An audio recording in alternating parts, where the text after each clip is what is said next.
பாமக தனித்து போட்டிடுவேன் பாண்டிச்சேரியில சொல்லியிருக்கிறாங்க. உங்களுக்கு கூட்டணியில வந்து ஒரு மாநிலத்துல எந்த தலைவருக்கு அவங்களுக்கு தமிழ்நாட்டுல தான் கூட்டணி. தமிழ்நாட்டுகள் அந்தமான்ல கிளை இருக்கு, கர்நாடகால கிளை இருக்கு, மகாராஷ்டிரால கூட திமுக இருக்கு. அங்கே காங்கிரஸ் கூட்டணி, திமுக கூட்டணிலாம் அங்கே எல்லாம் இருக்கிறது இல்லை. தமிழ்நாட்டினுடைய கான்டெக்ட்ல தான் இது என்டிஏ கூட்டணி. ஐயா எடப்பாடியார் அவர்களை முதல்வராக்குவதற்காக அவரது தலைமையில இங்க பெரிய தேசிய கூட்டணி உருவாகி இருக்கிறோம். அதாவது இப்ப ஆளுங்கட்சி பாத்தீங்கன்னா ஊழல் கட்சியா இருக்குது. நாங்க ஊழல் கட்சி ஊழல் ஒழிப்புன்னு சொல்லி கொண்டு விஜய் சொல்றாரு. ஆனா இன்னைக்கு பாத்தீங்கன்னா நேற்று கிருஷ்ணன்கோட்டையும் அந்த தூத்துக்குடியிலும் பாத்தீங்கன்னா அவங்க கட்சிக்காரங்க வீட்டுல இருந்து பரிசு பொருட்கள் எடுத்துருக்காங்க, பணம் எடுத்துருக்காங்க. இதை பத்தி என்ன சொல்ல வரீங்க? செய்தியை எடுத்து பேப்பர்ல தொலைக்காட்சியில காமிங்க, போட்டிருக்காங்க. தெரியல பாது அவங்க கட்சி விஷயம். இப்ப வேற எதுவும் அரசியல் அவங்க சொல்றாரு ஊழல் இல்ல ஆட்சி அவங்க கொடுப்போம்னு சொல்லி சொல்றாரு, நடக்கிற ஊழல் ஆட்சின்னு சொல்றாரு. இப்ப அவங்களே பரிசு பொருட்கள் கொடுக்குறாங்க. இதை பத்தி என்ன சொல்ல? தயவு செய்து விஜயிடம் கேளுங்கள். போற பக்கமெல்லாம் பாத்தீங்கன்னா அந்த கட்சியை வந்து அழிச்சது ஏடிஎம் கட்சி அழிச்சதை வந்து உதயகுமாரும் எடப்பாடி பழனிசாமி சொல்றாரு. அதை பத்தி என்ன சொல்ல வரீங்க? எம்ஜிஆர் அம்மா அதிமுக அழித்தது, ஒழித்தது துரோகி ஓபிஎஸ், துரோகி ஓபிஎஸ். அவ்வளவுதான் பதில் இருக்கு சார். என்டிஏ கூட்டணியில விஜய் வந்தா சேர்த்துக்கீங்களா சார்? அதெல்லாம் தனியார் தலைவர்கள் சொல்லுவாங்க, வாய்ப்பு இருக்கா? என்டிஏ கூட்டணிக்கு விஜய் வந்தா அது விஜய்க்கு நல்லது. திமுக ஆட்சி அகற்றணும்னு சொன்னா நாம ஒரு அணியில இணைவோம், திமுக எதிரான வாக்குகள் ஒன்றாகணும்னு சொல்றோம். வர்றது வராது அவருக்கு நல்லது. அவர் சொல்றத போட்டுக்கு நான் அனௌன்ஸ் பண்ணிருக்காரு.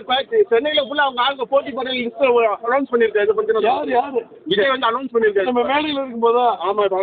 நாங்க என்ன கிரிக்க மாதிரி இப்ப நாங்க என்ன பண்ண தெரியாம எப்படி பேசுறது? அப்புறம் பேசிக்கலாம். பேரறிஞர் அண்ணா, எம்ஜிஆர், ஜெயலலிதா அவங்களும் வந்து மக்களால் தேர்ந்தெடுக்கப்பட்ட முதல்வர்னு சொல்லியிருக்காரு.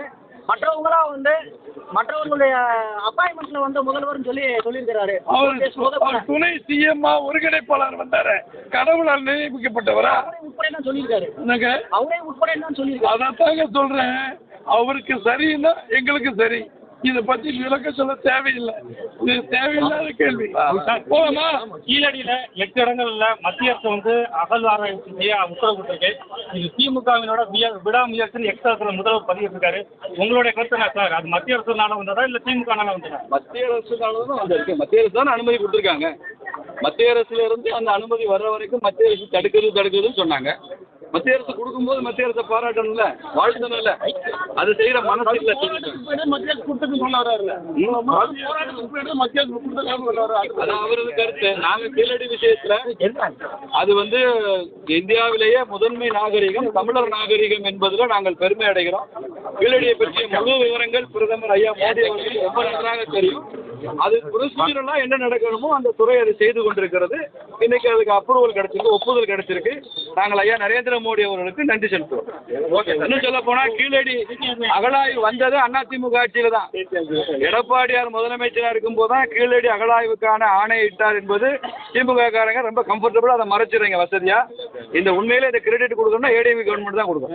திமுகவை விரட்டியடி, திமுகவை விரட்டியடி. மக்கள் தலைவர் அழைக்கிறார், மக்கள் தலைவர் அழைக்கின்றார், மக்கள் தலைவர் அழைக்கிறார், மக்கள் தலைவர் அழைக்கின்றார், புரட்சி தமிழர் அழைக்கிறார், புரட்சி தமிழர் அழைக்கிறார். அமைதி வளம் வளர்ச்சி காண, அமைதி வளம் வளர்ச்சி காண புரட்சி தமிழர் எடப்பாடியாரின் பாதையிலே புரட்சி தலைவர் எடப்பாடியார், புரட்சி தலைவர் எடப்பாடியார், டிடிவி அன்புமணி அண்ணன், அனைத்து தலைவர்களும் அனைவருக்கும் நன்றி, வணக்கம்.